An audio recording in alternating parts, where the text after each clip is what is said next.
प्रिय मित्रों, GK point YouTube channel के प्लेटफॉर्म पे आपका हार्दिक स्वागत है। हम पढ़ रहे थे राजस्थान के इतिहास को जानने के स्रोत, और उसमें हम अभिलेखों का अध्ययन कर रहे थे। तो कुछ अभिलेख हमने पढ़ लिए हैं, शेष अभिलेख जो बचे हुए हैं उस कार्य को हम आगे बढ़ाते हैं। तो हम हेडिंग लगाते हैं। 15 अभिलेख हमारे हो गए थे, 16वां अभिलेख है अपने पास में ग्वालियर अभिलेख। कौन सा अभिलेख है? ग्वालियर अभिलेख। तो हमने हेडिंग लगा दी है। इसी अभिलेख को अन्य नाम से भी जाना जाता है, इसी को हम ग्वालियर प्रशस्ति भी कहते हैं। ग्वालियर प्रशस्ति। इस अभिलेख का लेखन कार्य, इस अभिलेख को बनवाने का कार्य किया था उस समय की गुर्जर प्रतिहार वंश के शासक मिहिर भोज ने। किसने किया? गुर्जर प्रतिहार शासक थे मिहिर भोज, इसीलिए इसको मिहिर भोज की ग्वालियर प्रशस्ति के नाम से भी जाना जाता है। तो बात वही है, मिहिर भोज की ग्वालियर प्रशस्ति कह लें, ग्वालियर अभिलेख कह लें, बात वही है। ठीक है। अब देखिए, इसका जो सन है वो है 880 ईस्वी। लेकिन इसमें एक ध्यान रखने वाली बात यह है कि ये एक ऐसा अभिलेख है जिसमें तिथि का कोई अंकन नहीं है, जिसमें तिथि का अंकन नहीं है। तो मित्रों, ये ध्यान रखने वाली बात है। पूछा जा सकता है, हम इसका सन बड़े आसानी से याद कर लेते हैं 880, लेकिन वास्तविकता तो यह है कि इस अभिलेख के अंदर यह सन कहीं पर भी लिखा हुआ नहीं है। हमें तत्कालीन समसामयिक जो भी स्रोत मिले हैं, जिससे हम पता लगा लेते हैं कि मिहिर भोज का समय काल क्या रहा होगा, और उसी के आधार पर हम इस प्रशस्ति की जो तारीख है वो भी 880 ईस्वी लगा लेते हैं। लेकिन वास्तविकता यह है कि स्थिति का इस प्रशस्ति के अंदर कोई उल्लेख नहीं है। आगे बात समझ के अंदर, ये जो अभिलेख है आपको ये मिल रहा है सागर नामक स्थान से। ग्वालियर के अंदर एक स्थान पड़ता है सागर, ठीक है। तो ये सागर नामक जो स्थान है, यहीं से ये अपने को ग्वालियर की प्रशस्ति जो है वो प्राप्त हुई है। ठीक बात। अब दूसरी चीज देखते हैं कि इसकी विषय वस्तु क्या है। तो अगली बात कर लेते हैं ग्वालियर प्रशस्ति की विषय वस्तु। हालांकि इसमें तिथि का अंकन नहीं है, लेकिन गुर्जर प्रतिहार वंश को जानने के लिए ये बहुत ही बड़ी उपयोगी प्रशस्ति है, अभिलेख है। देखिए, इसमें एक तो वास्तविकता क्या है, देखिए ये जो स्तंभ लेख है, ये प्रशस्ति है, इसमें कुछ पंक्तियां यहां पर लिखी हुई है। टोटली ये 17 पंक्तियों की प्रशस्ति है। कितनी पंक्तियां लिखी हुई है इसके अंदर? 17 पंक्तियां लिखी हुई है। और इन 17 पंक्तियों के अंदर दो चीजें हमें प्रमुख रूप से जो याद रखनी है वो ये है कि पहला उल्लेख मिलता है मिहिर भोज के द्वारा एक मंदिर बनवाया गया है। मिहिर भोज द्वारा विष्णु मंदिर, मंदिर कौन सा है? विष्णु मंदिर बनाए जाने का उल्लेख है। विष्णु मंदिर बनाने का उल्लेख जो है वो किससे हमें प्राप्त हो रहा है? इस प्रशस्ति से प्राप्त हो रहा है। जबकि इसी की दूसरी विषय वस्तु ये हमारे लिए इंपॉर्टेंट है, जो दूसरी है, इसमें क्या मिल रहा है? इस प्रशस्ति के द्वारा हमें गुर्जर प्रतिहार वंश की वंशावली उपलब्ध होती है। गुर्जर प्रतिहार वंश की वंशावली।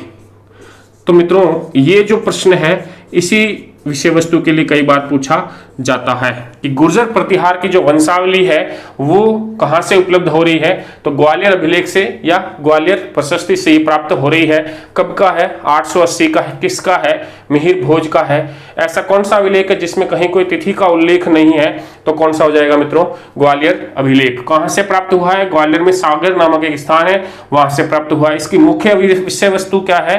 पहले तो हो गई कि मिहिर भोज के द्वारा क्या बनवाया गया? एक विष्णु मंदिर का निर्माण करवाया गया था। और दूसरी क्या होगी? गुर्जर प्रतिहार वंश की वंशावली जो है वो इस अभिलेख से हमें प्राप्त हो जाती है। आगे बात समझ में मित्रों। तो ये हो गया आपका पहला गुर्जर प्रतिहार वंश को जानने का स्रोत और आपकी ग्वालियर प्रशस्ति। नेक्स्ट आगे बढ़ते हैं। तो हेडिंग लगाइए 17 नंबर के लिए बिजोलिया अभिलेख या बिजोलिया शिलालेख भी कहते हैं उसको हम। तो नेक्स्ट आपका आ गया बिजोलिया अभिलेख या बिजोलिया शिलालेख, कुछ भी कह लो, है शिलालेख लेकिन अभिलेखों की श्रेणी में ही तो आएगा। ये लीजिए बिजोलिया शिलालेख। ये जो बिजोलिया शिलालेख है ये हमें मिल रहा है, ये है 1170 ईस्वी का। कब का है? 1170 ईस्वी का। अब देखिए, ये जो बिजोलिया है, बिजोलिया कहाँ है? भीलवाड़ा में। कहाँ पड़ता है भाई? भीलवाड़ा। आई बात ध्यान में, ये याद रख लेना, बिजोलिया कई बार पूछा गया है। बिजोलिया कहाँ पड़ेगा? बिजोलिया भीनमाल में, सॉरी भीलवाड़ा के अंदर पड़ेगा। अब देखिए ये जो प्रशस्ति है, इस प्रशस्ति का लेखक जो है वो तो है केशव। कौन है? केशव। और इस शिलालेख का उत्कीर्णकर्ता, अभी मैं बताता हूं कि लेखक और उत्कीर्णकर्ता में क्या फर्क होता है। उत्कीर्णकर्ता, ठीक है, ये है गोविंद, और इसी का प्रशस्तिकार, प्रशस्तिकार है गुणभद्र। कौन है? गुणभद्र। तो देखिए अभी इस चीजों को समझ लेते हैं कि ये होते कौन है। जैसे कि कोई प्रशस्ति है, प्रशस्ति हो गया, अभिलेख हो गया, शिलालेख हो गया, तो उसकी विषय वस्तु क्या है, उसका कंटेंट क्या है, उसको लिखने का कार्य एक कागज पे या किसी अन्य वस्तु पर जो करेगा, इस अभिलेख पे नहीं, इस स्तंभ लेख पर नहीं या शिला पे नहीं, अभी उसको एक रूप दे रहा है, मूर्त रूप, मतलब कि स्क्रिप्ट राइटिंग। क्या हो गया? Script writing. वो तो हो गया आपका प्रशस्तिकार गुणभद्र। ठीक बात। अब उसका लेखक, मान लीजिए कि ये एक पत्थर है, इस पत्थर के ऊपर अब लिखना है, तो पहले मान लीजिए हमने एक काले रंग की पेन ले ली, ठीक। अब इस पेन से इसके ऊपर बढ़िया लिपि के अंदर, जिसकी हैंडराइटिंग बढ़िया, उसने उसको इस पे काले पेन से लिख लिया, तो ये हो गया आपका लेखक। अब क्या करेगा? अब उस पत्थर के ऊपर जहां जहां पर वो काली स्याही से लिखा गया है उसको खोदने का कार्य किया जाएगा, तो वो हो गया इसका उत्कीर्णकर्ता। तो ये तीन चीजें अलग अलग है। प्रशस्तिकार मतलब जिसने इसको एक मूर्त रूप दिया, कंटेंट चुना, वो हो गया गुणभद्र, फिर इसको लिखने का कार्य किया, वो हो गया केशव, और उत्कीर्णकर्ता इस शिलालेख का कौन हो गया? गुणभद्र। अब देखिए हम आगे बढ़ते हैं इसी अभिलेख की विषय वस्तु को लेकर के। यहाँ से ये बहुत इंपॉर्टेंट है, इसकी विषय वस्तु में हमें बहुत सारा ध्यान रखना है, और ये प्रमुख शिलालेख है जिसको हमें याद रखना है। देखिए ये जो बिजोलिया शिलालेख है, यह हमें दो चीज़ों की जानकारी दे रहा है। देखिए कौन सी दो चीज़ें की जानकारी दे रहा है? एक तो दे रहा है सांभर व अजमेर, दो जगह कौन कौन सी हो गई? सांभर व अजमेर के चौहानों की, सांभर व अजमेर के चौहानों की जानकारी। आई बात समझ में? ये लीजिए, लिख लिया। तो इसका मतलब ये हुआ कि ये दो जगहों की हमें जानकारी दे रहा है, एक तो सांभर के चौहान और दूसरे आपको कहाँ के? अजमेर के। सांभर और अजमेर के कौन से राजवंश की हमें जानकारी मिलेगी? चौहान राजवंश की जानकारी मिलेगी। ठीक बात है। अब यहां से देखिए हम बात कब की कर रहे हैं? 1170 ईस्वी में। तो क्या ये किसी शासक के द्वारा लिखवाया गया? नहीं। तो यहां पर हमें पुनः एक और चीज जानने की जरूरत पड़ती है कि ये जो बिजोलिया शिलालेख है, ये एक मंदिर है, मंदिर है पार्श्वनाथ जी का, जैन मंदिर है, पार्श्वनाथ मंदिर है। इस मंदिर से प्राप्त हुआ है। कहां से प्राप्त हुआ है? बिजोलिया के अंदर पार्श्वनाथ मंदिर है और इस मंदिर से प्राप्त हुआ है। तो अब बात आ जाती है कि ये मंदिर किसने बनाया? किसी राजा ने बनाया? ना, ये बनाया था एक जैन श्रावक है। क्या है? जैन श्रावक है, लोलाक नाम मिलता है, जैन श्रावक लोलाक। तो ये पार्श्वनाथ का जो मंदिर है, ये दिगंबर जैन मंदिर है, इतना भी ध्यान रख लेना। कौन सी शाखा का है ये? दिगंबर शाखा का है। ये दिगंबर जैन साधुओं का मंदिर है, जैन श्रावक लोलाक ने बनाया था, और इन्होंने इस पार्श्वनाथ का जो मंदिर निर्माण करवाया, इसी के अंदर एक शिलालेख लगवाया हुआ है। ठीक है। और ये जो शिलालेख लगवाया हुआ है, ये शिलालेख हमें किसकी जानकारी दे रहा है? सांभर और अजमेर के चौहानों की जानकारी दे रहा है। इसीलिए तो इसको इतना महत्वपूर्ण हम मान रहे हैं, क्योंकि किसी शासक के द्वारा बनवाया हुआ नहीं है, ये लोग बना रहे हैं इसको। इसका मतलब इसमें जो जानकारियां लिखी जा रही है वो काफी हद तक क्या होगी? विश्वसनीय होगी।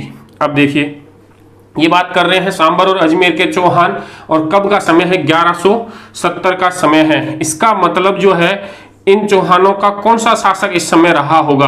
1170। तो हम देखिए, हमें पता है 1170 के बाद में 1191 आया था ना, त्राइन का युद्ध हुआ था, तो ये शासक तो हमें पता है। तो त्राइन के युद्ध में पृथ्वीराज चौहान थे, तो इनके पिताजी कौन थे? इनके पिताजी थे सोमेश्वर चौहान।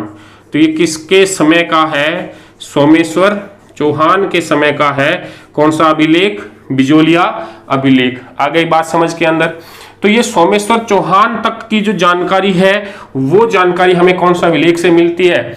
इस बिजोलिया अभिलेख से। इसका मतलब ये प्रारंभ कहां से करता है? तो देखिए मित्रों, इसकी जो जानकारी है वो वासुदेव से प्रारंभ होती है। कहां से प्रारंभ होती है? वासुदेव से प्रारंभ होती है। इसका मतलब चौहानों का प्रथम शासक बिजोलिया शिलालेख किसको बता रहा है? वासुदेव को बता रहा है। ये इसमें लिखता है कि वासुदेव से लेकर के कहां तक की जानकारी मिल रही है हमको? सोमेश्वर की। ये कहता है कि वासुदेव ने 551 ईस्वी में, कब की बात बता रहा है? 551 ईस्वी के अंदर एक राज्य स्थापित किया, चौहानों का राज्य स्थापित किया, और उसकी राजधानी और उसका वहां पे एक बनाई गई जो तालाब बनाया गया उसके लिए भी ये लिखता है कि वासुदेव ने 551 ईस्वी के अंदर सांभर में, कहां पे? सांभर में चौहान साम्राज्य की स्थापना की। यहां पर इसने सांभर झील बनाई और यहीं पर इसने क्या किया है, इसकी राजधानी भी यहाँ पे ये लिखा हुआ मिलता है इसी अभिलेख के अंतर्गत। इसकी राजधानी क्या मिलती है? नागौर के लिए। और नागौर को क्या कहा गया है? अहिछत्रपुर।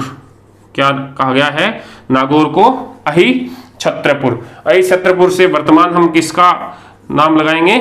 नागौर। ठीक बात है। तो ये इसमें लिखा हुआ मिल रहा है कि चौहान राजवंश की स्थापना वासुदेव ने 551 ईस्वी के अंदर की थी और अपनी राजधानी किसको बनाई? अहिछत्रपुर को अपनी राजधानी बनाई और यहाँ पर शाकंभरी झील का निर्माण करवाया। वर्तमान नाम सांभर मिलता है, जबकि उस समय का नाम क्या था? शाकंभरी। इस शाकंभरी के नाम पर इसके साम्राज्य का नाम भी शाकंभरी था। वासुदेव ने शाकंभरी साम्राज्य की स्थापना की थी। आई बात समझ के अंदर? ये तो हुआ वासुदेव के बारे में। इसके अलावा ये जो बिजोलिया अभिलेख है, यही अभिलेख आपको कुछ और जानकारियां देता है इनके वंश के बारे में। इसका मतलब ये बिजोलिया शिलालेख जो है ये चौहान वंश की जानकारी भी देता है। किसकी जानकारी देता है? चौहान वंश की। मतलब कौन से वंश के है ये? तो ये चौहान वंश को बताते हैं वत्स गोत्रीय ब्राह्मण। क्या बताते हैं? वत्स गोत्रीय ब्राह्मण जो है चौहानों को कौन बता रहा है? आपका बिजोलिया शिलालेख। तो यहां से देखिए एक बहुत बड़ी आप बात जो है वो आपके सामने आ रही है। चौहानों को वत्स गोत्रीय ब्राह्मण कहा गया है किसके द्वारा? बिजोलिया शिलालेख के द्वारा। यहाँ पे आपको एक प्रश्न और मिल जाता है कि ये जो चौहान है इनको वत्स गोत्रीय ब्राह्मण, ब्राह्मण से उत्पत्ति बताई गई है इनकी मूल रूप से। और मतलब इस चीज को समझने की जरूरत है। कई सारे ऐसे जो है इतिहासकार भी हुए हैं, अन्य पुस्तकें जो लिखी गई उसमें भी चौहानों को, राजपूतों को ब्राह्मण से उत्पन्न बताया गया है। ठीक है। इसके पीछे भी एक तर्क है। अगर हम वर्तमान में भी देखें तो हमारे जो राजपूत समाज है उनकी जब विवाह वगैरह होता है तो उनमें ये नहीं कहा जाता कि ये राठौड़ जाति का या ये चौहान जाति का या जो भी जातियां रही हो उनकी उन जातियों का नाम नहीं लिया जाता। कहा जाता है ये कश्यप जाति का, ये गौड़ जाति का। हालांकि वो सिर्फ अब वर्तमान में एक विवाह कार्यक्रमों तक ही वो जातियां सीमित रह गई है। वो नाम उपनाम जो है जातियों के वो सीमित रह गए।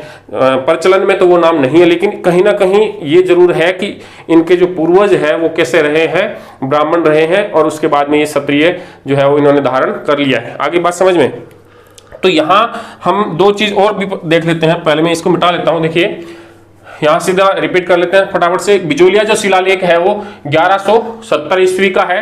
ये पार्श्वनाथ मंदिर है जो जैन श्रावक लोलाक ने बनाया था, दिगंबर जैनों का है। उसकी दीवार पर ये लिखा हुआ है। ठीक है। अब इसके प्रशस्तिकार तो है गुणभद्र, लेखक केशव है और इसको उत्कीर्ण करने वाले व्यक्ति है गोविंद। ठीक। अब ये बिजोलिया जो है भीलवाड़ा में पड़ता है और इसकी विषय वस्तु देखिए। सबसे पहले हम देख रहे हैं कि इसके बारे में अजमेर और सांभर के चौहानों की जानकारी हमें मिलती है। ठीक है। ये सोमेश्वर चौहान जो 1170 में इनका शासन था तो इनके समय का अभिलेख है और इसमें कहा गया है कि सांभर में चौहान साम्राज्य की जो स्थापना है वो वासुदेव के द्वारा 551 ईस्वी में की गई। इन्होंने यहाँ शाकंभरी झील बनाई और राजधानी किसको बनाया था? अहिछत्रपुर यानी वर्तमान नागौर को राजधानी बनाया था। अब हम देखते हैं कि बिजोलियाई शिलालेख जो है वो चौहान वंश के बारे में कहता है कि इनकी उत्पत्ति किससे हुई है? वत्स गोत्रीय ब्राह्मण से हुई है। आई बात समझ में। देखिए इसी के बारे में हम और थोड़ा जानते हैं कि ये वत्स गोत्रीय ब्राह्मण और किस किस के द्वारा कहा गया है? चौहानों को। क्योंकि ये कई बार प्रश्न पूछा हुआ भी है कि ये वत्स गोत्रीय ब्राह्मण जो है का साक्ष्य हमें कहां से प्राप्त हुआ है। तो देखिए पहला तो हो गया आपका बिजोलिया शिलालेख। दो तीन जगह है जो आपको नाम याद रखने पड़ेंगे। देखिए, एक तो हो गया बिजोलिया शिलालेख, जहां से हमें ये पता चल रहा है कि ये क्या है, वत्स गोत्रीय ब्राह्मण है। दूसरा देखिए, एक व्यक्ति है डॉक्टर दशरथ शर्मा। क्या नाम है? डॉक्टर दशरथ शर्मा। ठीक है, इन्होंने चौहानों के ऊपर एक पुस्तक लिखी है, the early Chauhan dynasty. The early Chauhan dynasty, early Chauhan dynasty. ये जो पुस्तक है, इस पुस्तक के अंदर डॉक्टर दशरथ शर्मा ने चौहानों को क्या कहा है? वत्स गोत्रीय ब्राह्मण कहा है। इसके अलावा देखिए, एक पुस्तक मिलती है कायम रासो। पुस्तक का नाम क्या है? कायम रासो। ये पुस्तक लिखी गई है कवि जान के द्वारा। किसके द्वारा लिखी गई है? कवि जान के द्वारा लिखी गई है। इनका वास्तविक नाम तो कवि जान नहीं है, इनका वास्तविक नाम तो मिलता है नियामत खान। क्या नाम मिलता है?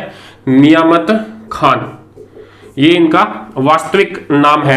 लेकिन कई सारे जो कवि होते हैं ना, वो अपने उपनामों से रचनाएं लिखा करते हैं। नियामत खान इनका वास्तविक नाम है, जो उपनाम क्या है? कवि जान के नाम से ये लिखा करते थे।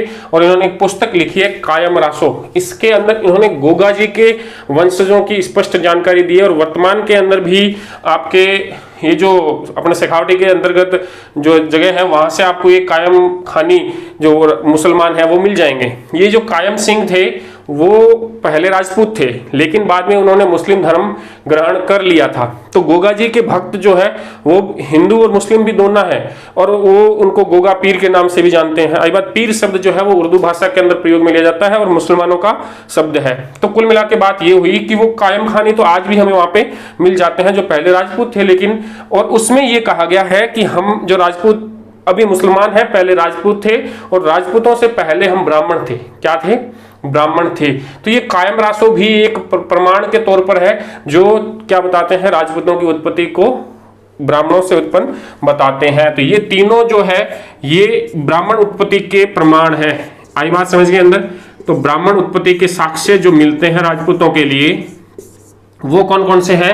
बिजोलिया शिलालेख, डॉक्टर दशरथ शर्मा की पुस्तक द अर्ली चौहान डायनेस्टी, और कायम रासो जो कवि जान के द्वारा, या वास्तविक नाम क्या है? नियामत खान, इनके द्वारा लिखी गई है। हालांकि वर्तमान में डॉक्टर गौरीशंकर हीराचंद ओझा ने ये स्पष्ट कर दिया है कई सारे तर्कों के द्वारा कि ये जो मतलब राजपूत जाति है, ये वास्तव में प्राचीन वैदिक क्षत्रिय थे। वैदिक क्षत्रिय थे और बाद में भी ये क्षत्रिय ही रहे हैं। राजपूत ब्राह्मणों से इनकी उत्पत्ति नहीं है। इन्होंने इसके पक्ष में प्रमाण दिया है कि जब भी किसी भी राजा का, क्षत्रिय राजपूत का जब राज्याभिषेक होता था, तो हर एक राजा का एक पुरोहित होता था। आई बात समझ में? और वो जो पुरोहित होता था उसको वो अपने से भी ऊंचे आसन पर बिठाते थे और उसका अत्यधिक सम्मान करते थे। और उस पुरोहित की जो जाति होती थी, जो उसका गोत्र होता था, स्वयं को उस गोत्र से उत्पन्न वो बताते थे, अर्थात वो अपने आप को उन गुरु की संतान कहते थे। तो ये इस बात से इन्होंने प्रमाणित किया है ओझा ने, डॉक्टर जीएस ओझा ने, कि वास्तविकता में ये क्षत्रिय थे, लेकिन बाद में अपने इन्हीं कारणों की वजह से ये जो है वो कहीं कहीं पर हमें लिखा हुआ मिल जाता है कि ये क्या है? वत्स गोत्रीय ब्राह्मण, या अलग अलग प्रकारों के गोत्र के ब्राह्मणों की उत्पत्ति इनके साथ में जोड़ी गई। तो ये तो थोड़ा हम मुद्दे से हट गए। अब बिजोलिया शिलालेख पे वापस लौट करके आ जाते हैं। देखिए, पहली विषय वस्तु तो हमने देखी कि इसमें सांभर और अजमेर के चौहान राजवंशों का हमें वंशावली मिलती है, और उसमें हमें वासुदेव चौहान से लेकर के और सोमेश्वर तक की जानकारी प्राप्त हो जाती है। और वासुदेव ने 551 ईस्वी में शाकंभरी झील बनाई, शाकंभरी के अंदर अपना राज्य स्थापित किया और छत्रपुर को अपनी राजधानी बनाया। ठीक बात। और सेकंड चीज मिल जाती है अपने को इनकी वत्स गोत्रीय ब्राह्मणों से इनकी उत्पत्ति की सूचना। ठीक है, दो बात हो गई। तीसरी बात देखते हैं बिजोलिया शिलालेख के बारे में। इसमें विभिन्न स्थानों का प्राचीन नामकरण भी मिलता है। विभिन्न स्थानों का प्राचीन नामकरण जो है वो भी हमें इसी अभिलेख से प्राप्त होता है। तो ये भी इंपॉर्टेंट चीज है। देखिए कौन कौन से स्थान है और जिनका क्या क्या नाम हमें उपलब्ध हो रहा है। अगर हम अपने यहाँ से ही शुरू करते हैं तो पहला नाम तो आपके पास में आ जाता है भीनमाल। वर्तमान में यही तो नाम है भीनमाल, लेकिन इसका प्राचीन नाम हमें इसी शिलालेख से मिलता है और वो क्या था? श्रीमाल। तो भीनमाल का प्राचीन नाम श्रीमाल कौन सा अभिलेख से मिला है हमको? बिजोलिया अभिलेख से मिला है। सेकंड चीज देखिए, दूसरा अगर हम जाएं भीनमाल के बाद में अपने जालोर पे, ठीक है, तो जालोर का इसके अंतर्गत नाम मिलता है जाबालीपुर। क्या नाम मिलता है?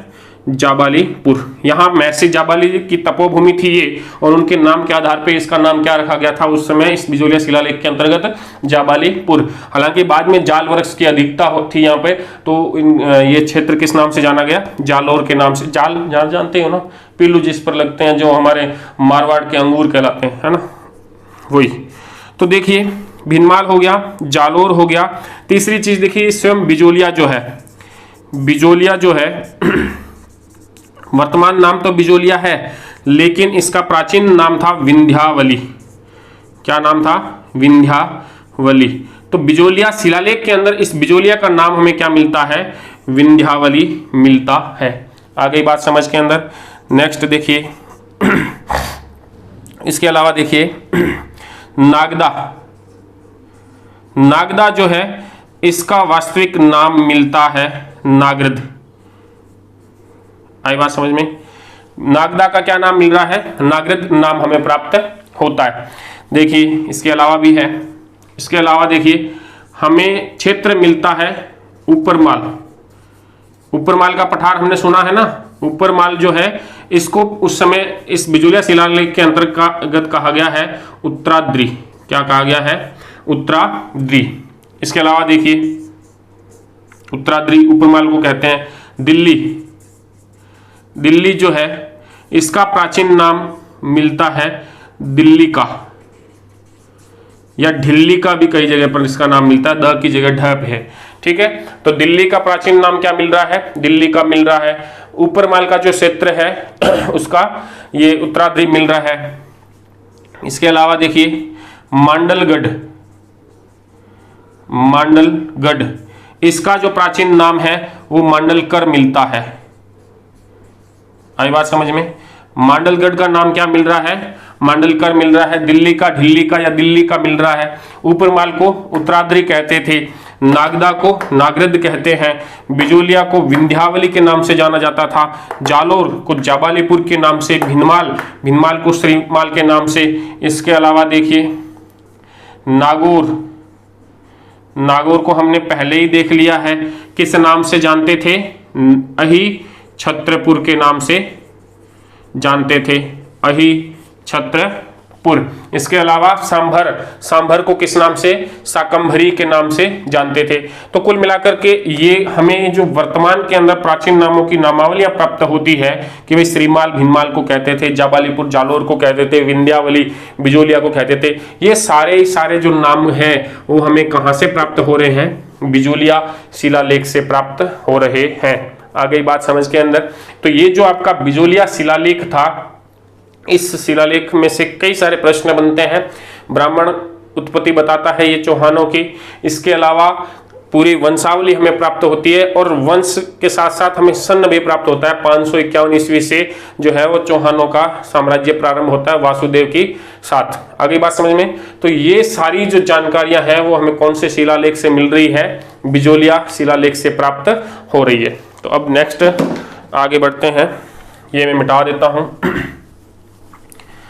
देखिए बिजोलिया बड़ा इंपॉर्टेंट है, इसको 2 से 3 बार देखना, रिपीट करके पढ़ना, 1-2 बार लिखना। ये सारी चीजें अगर आपको याद हो जाए तो 1 से 2% आपके लिए बोनस के रूप में मिलेंगे, क्योंकि यहां से प्रश्न हर बार पूछा जाता है और सरल भी प्रश्न है, कोई ज्यादा घुमा करके पूछे जाए ऐसा कुछ इनमें है नहीं। तो देखिए नेक्स्ट, अब नंबर जो भी हो आप लगा लेना। नेक्स्ट हम ले लेते हैं जैन कीर्ति स्तंभ प्रशस्ति। जैन कीर्ति स्तंभ प्रशस्ति, ये लीजिए आपका हेडिंग आ गया, जैन कीर्ति स्तंभ प्रशस्ति। तो अब देखिए ये जो जैन कीर्ति स्तंभ प्रशस्ति है चित्तौड़ में है। कहाँ है? चित्तौड़ में है। जबकि कीर्ति स्तंभ कहाँ है? वो भी यहीं पे ही है, लेकिन दोनों अलग है, दोनों में फर्क है। तो देखिए यहाँ फर्क क्या है? ये जो जैन कीर्ति स्तंभ है यहाँ पे 3 स्तंभ लगे हुए हैं। कितने स्तंभ लगे हुए हैं? 3 स्तंभ लगे हुए हैं। इन तीनों के बारे में से आपको पहले से कोई मतलब नहीं है, इस पे जो लिखा हुआ अपने मतलब का नहीं है। कितने टोटल कितने हैं? 3 हैं। इसमें से जो दूसरा है ये इंपॉर्टेंट है और जो तीसरा है ये अपने लिए इंपॉर्टेंट है। तो देखिए दूसरे में इंपॉर्टेंट क्या मिलता है, इसमें जैन धर्म का एक सिद्धांत है जिसका नाम है स्यादवाद। क्या नाम है? स्यादवाद का सिद्धांत। ये बड़ा इंपॉर्टेंट है, याद रख लेना। जैन धर्म का स्यादवाद जो सिद्धांत है वो हमें कहां से प्राप्त हो रहा है? इस अभिलेख से। कौन से अभिलेख से? जैन कीर्ति स्तंभ अभिलेख से प्राप्त हो रहा है। तीसरे में क्या मिला है हमको?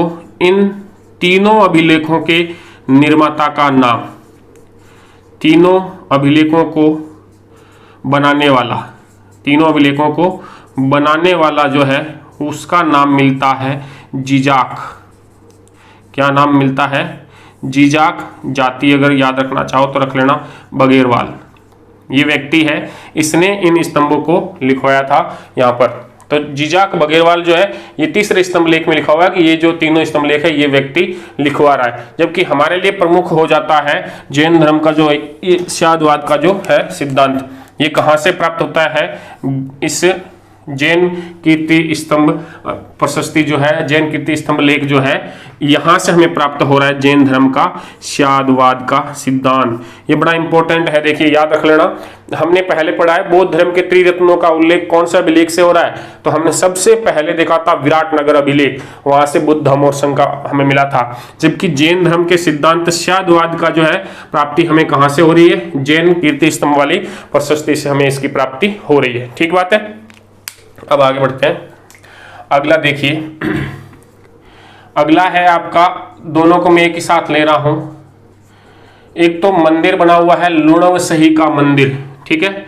तो ये जो लुणवसही मंदिर है इसके ऊपर एक प्रशस्ति लिखा हुआ है, मंदिर के ऊपर लेख लिखा हुआ है वो, प्लस यहीं पर एक और मंदिर है नेमिनाथ का मंदिर। कौन सा है? नेमिनाथ का मंदिर। और तो ये हो गया नेमिनाथ मंदिर का लेख। ये दोनों ही जो लेख है ये आपके 1223 ईस्वी के हैं। कब के हैं? 1223 ईस्वी के हैं। जैन कीर्ति स्तंभ की बात कर लें तो ये भी आपकी 13वीं सदी की है, ठीक है, ईस्वी में ही।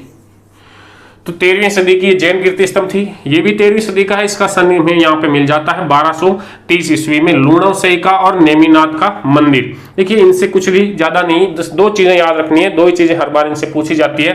लुणवसही मंदिर का लेख और नेमिनाथ मंदिर का जो लेख है इनकी विषय वस्तु 2 है। एक तो इनके निर्माता, विषय वस्तु क्या है कि इन मंदिरों के जो निर्माता और इन निर्माताओं की वंशावली, निर्माता व इनकी वंशावली जो है वो हमें यहाँ से प्राप्त होती है।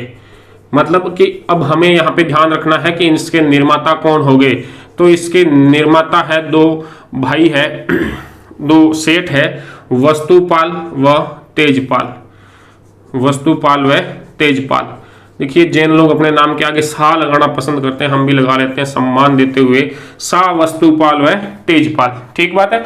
इनके द्वारा जो है ये दोनों ही मंदिर जो है वो बनवाए गए थे, लुणवसही वाले मंदिर, वस्तुपाल और तेजपाल। तो इनकी वंशावली भी इन अभिलेखों से, इन लेखों से हमें प्राप्त होती है। प्लस देखिए ये तो हो गई पहली बात इन मंदिरों के बारे में। दूसरा जहां से आपका प्रश्न पूछा जाता है वो ये है कि आबू के परमार शासकों की वंशावली, आबू के परमार शासकों की, आबू के परमार शासकों की वंशावली, ये भी हमें यहीं से प्राप्त होती है। आई बात समझ के अंदर।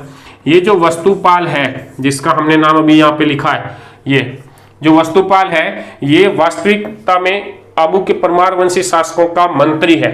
क्या है? मंत्री है। और इसके भाई है तेजपाल।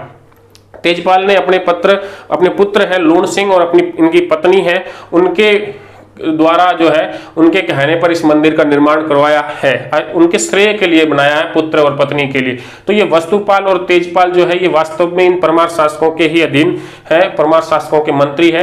तो यहां से हमें इनके स्वयं की निर्माताओं की वंशावली प्लस आबू के परमार जो शासक थे उनकी वंशावली प्राप्त होती है लुणवसही मंदिर के लेख से और नेमिनाथ मंदिर के लेख से। ठीक है, ये कब के हैं? 30 ईस्वी के है। इसके अलावा हमने देखा जैन कीर्ति स्तंभ प्रशस्ति, ये भी 13वीं सदी की ही है। इसमें हमें 3 अभिलेख मिले हैं। तीनों अभिलेखों में पहले में कुछ विषय वस्तु नहीं, दूसरी और तीसरी में हमें ध्यान रखना है। दूसरी में जैन धर्म का शाद्यवाद का जो सिद्धांत है वो हमें यहाँ से प्राप्त होता है, जबकि तीसरा है जो इन तीनों अभिलेखों को लिखवाने वाले के नाम का उल्लेख करता है। कौन सा हो गया? जिजाक बघेरवाल। ठीक है, तो अब ये मैं मिटा देता हूं। नेक्स्ट आगे बढ़ते हैं, तो हम ले लेते हैं अब चित्तौड़ के गुहिल वंश की जानकारी देने वाले शिलालेख। ये भी काफी महत्वपूर्ण रहते हैं, काफी सारे अभिलेख आएंगे, तो हम शुरुआत करते हैं वहां से। देखिए पहला इसके अंतर्गत आपके सामने आ जाएगा, पहला आएगा आपका चीरवा का लेख, चीरवा का शिलालेख। ये लीजिए चीरवा का शिलालेख, ये आपका आ जाता है 1273 ईस्वी का। इसके अलावा एक और आ जाता है, साथ ही साथ ले लेते हैं रशिया का मंदिर का लेख। रशिया वालम का मंदिर सिरोही के अंदर है, पता ही है आपको। तो ये जो रशिया के मंदिर का जो लेख है ये मिल जाता है 1274 ईस्वी का, जबकि ये चीरवा का जो शिलालेख है ये आपके लिए कब का हो जाता है? 1273 ईस्वी का। लगभग समकालीन है, लेकिन विषय वस्तु दोनों की क्या है? अलग है। देखिए ये जो चीरवा का शिलालेख है ये आपको जानकारी देता है गुहिल वंश की। किसकी जानकारी देता है? गुहिल वंशावली। ठीक बात है, गुहिल वंशावली कहां तक की देता है? समर सिंह तक। जो गुहिल वंशीय शासक हुए हैं समर सिंह, वहां तक की जो जानकारी है ये हमको कौन उपलब्ध करवा रहा है? चीरवा का शिलालेख उपलब्ध करवा रहा है। प्लस इसके अंदर और क्या चीज मिल रही है? गुहिल वंश की उसी समय का जो ये लेख है, गुहिल वंश की सामाजिक व धार्मिक परंपराओं की जानकारी देता है हमको। सामाजिक और धार्मिक परंपराओं की जानकारी कौन से लेख से मिल रही है? चीरवा के लेख से मिल रही है। और इसमें भी खास तौर से अंडरलाइन कर लेना, सामाजिक परंपरा में कौन सी परंपरा की हमको जानकारी मिल रही है? सती प्रथा की जानकारी जो है, सती प्रथा का उल्लेख जो है वो हमें कौन से अभिलेख से मिल रहा है? चीरवा के शिलालेख से मिल रहा है। देखिए सती शब्द जो है महिला से जुड़ा हुआ है, और चीरवा का जो पहले 2 शब्द है चीर हरण किसका होता है? द्रौपदी का हुआ था ना, तो ये भी शब्द महिला से जुड़ा हुआ है, याद आराम से रह जाएगा। ये प्रश्न कई बार पूछा जा चुका है। सती प्रथा का जो उल्लेख है वो कौन से अभिलेख से प्राप्त हो रहा है? तो कौन से अभिलेख से हो रहा है? चीरवा के अभिलेख से। गुहिल वंश की सामाजिक धार्मिक परंपराओं के बारे में जानकारी हमें कहां से मिल रही है? चीरवा के शिलालेख से मिल रही है। ये शिलालेख कब का है? 1273 का। चीरवा भाई है कहां पर? उदयपुर में।